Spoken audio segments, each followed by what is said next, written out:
มาเที่ยวฟังลาวถ้าบ่ถึงลาวต้มแสดงว่ามาบ่ฮอดฟังลาวเพิ่นว่าเนาะทุกคน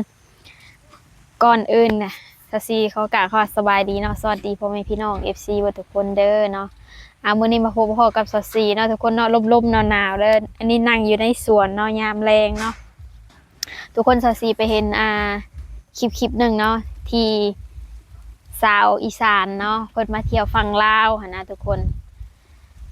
แล้วก็มาซื้ออหยังก็มาซื้อรังผึ้งเนาะที่เขาเจ้าแบบปิ้งนะทุกคนเข้าใจบ่แล้ววันนี้มันก็ไปบอกว่าของเก่าของใหม่หรือชังที่แหละเนาะเดี๋ยวสสีจะพาไปเบิ่งคลิปเนาะแล้วก็จังมาอ่าคิดเห็นเนาะว่า FC หรือว่าใครมีความคิดเห็นจังไดเนาะทุกคนเนาะเดี๋ยวไปรับชมกันเนาะซื้อห้างผึ่งมาพี่น้องเขาห่อบักง่ายหนึ่งก็สิแกะให้เบิ่งขาดกิรินี่ห่อละ40 บาทก็ถือเหล้าต้มนี่แหละเขาว่ามาฮอดเมืองลาวนี่บ่ถือต้มมันแสดงว่ามาบ่ฮอดนี่ข่อยมาฮอดแล้วเด้อพี่น้องเอ้ย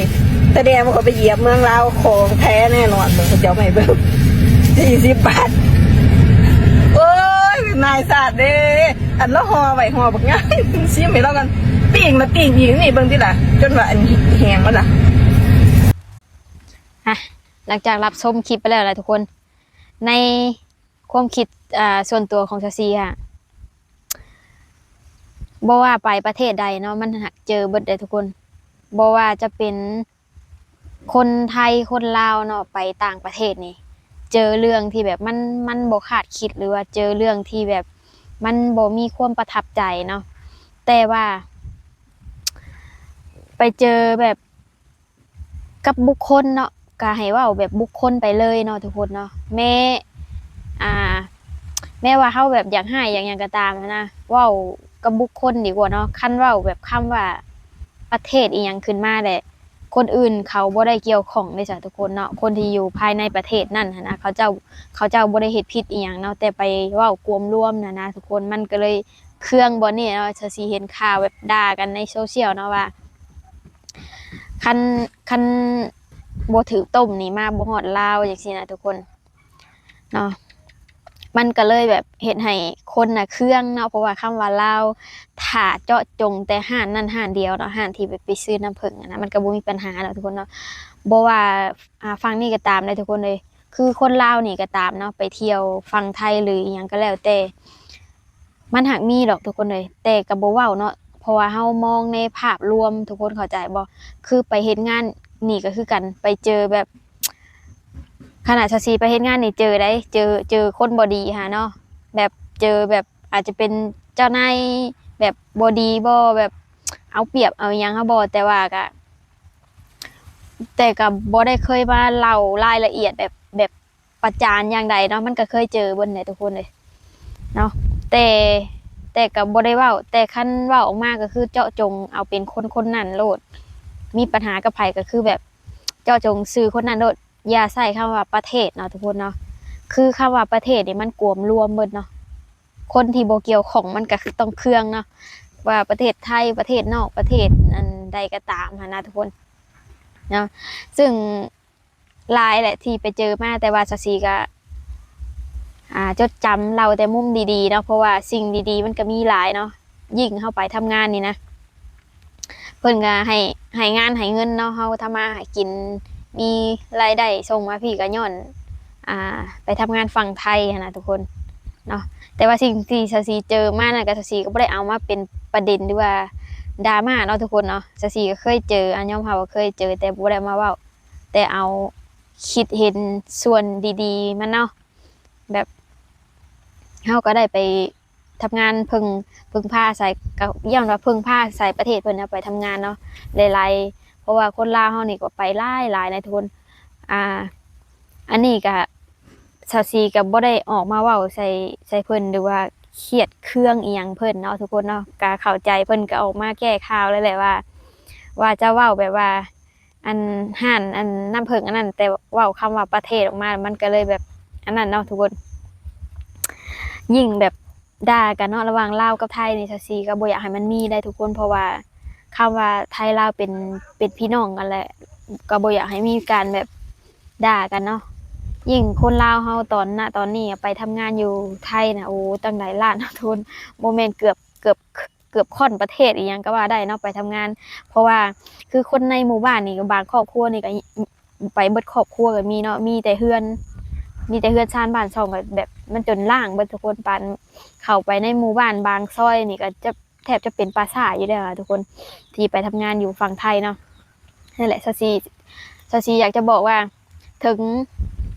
อย่างให้อย่างก็แค่แบบเว้าอธิบายไปดีกว่าจะไปด่าเนาะทุกคนเนาะเพอซาซีเห็นบางคลิปก็ด่ากันตอบโต้กันไปกันมาเนาะมันบ่ช่วยให้หยังดีขึ้นดอกทุกคนเลย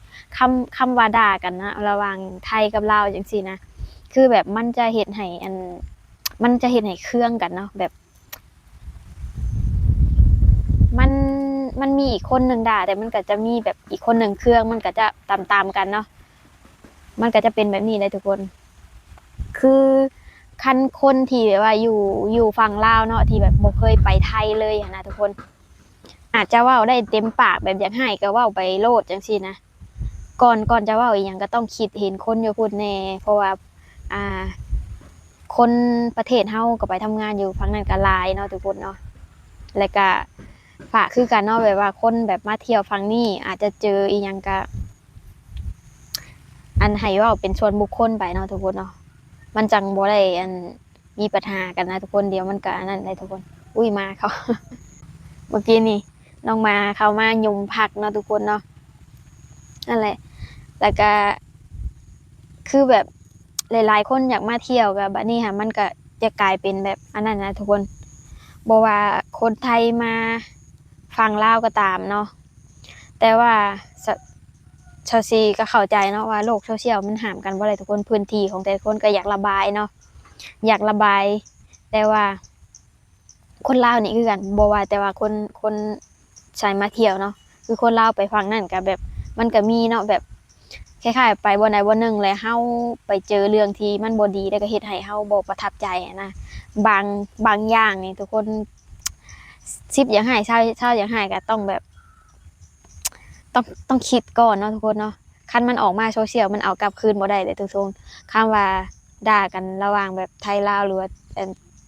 ฉันอยู่ประเทศฉันก็ได้คุณอยู่ประเทศคุณก็ได้แต่บ่นึกถึงคนที่ไปทำงานอยู่หั่นเนาะทุกคนเนาะคันแบบเขาก็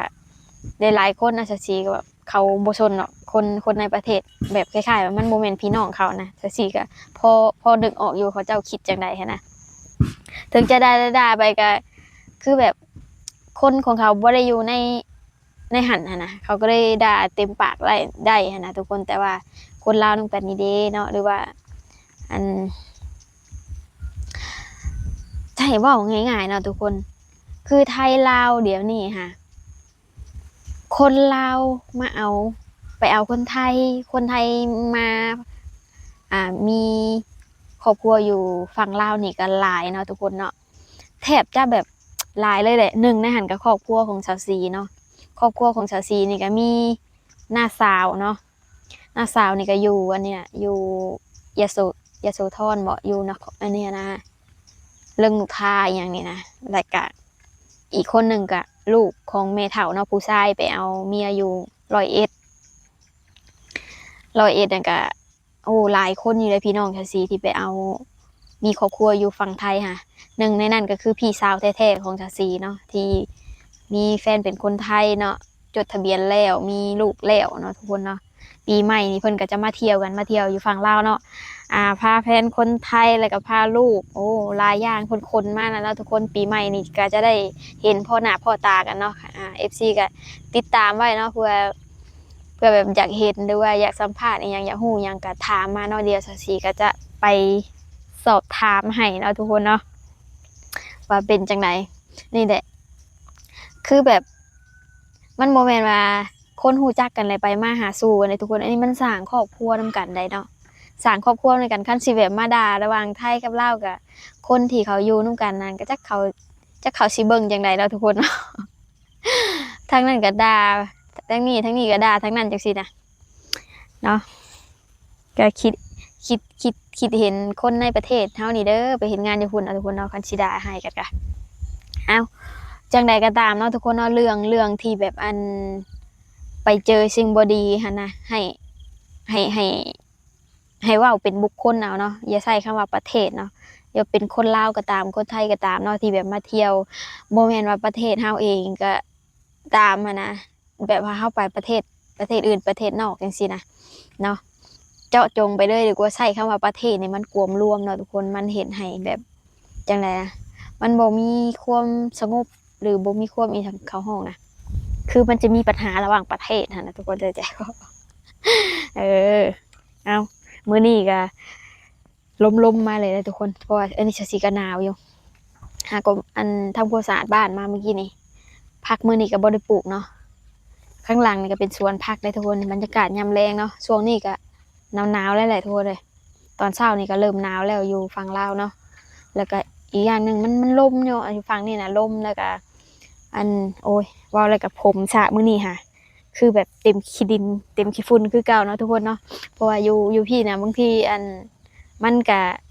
บ่ได้คือฝั่งนั้นเนาะคือข้ามไปฝั่งนั้นน่ะจะเป็นดินซีเมนต์แบบถนนหนทางก็อีกแบบหนึงแทบจะอันฝุ่นแบบฝุ่นขี้ดินแบบนี้ค่ะ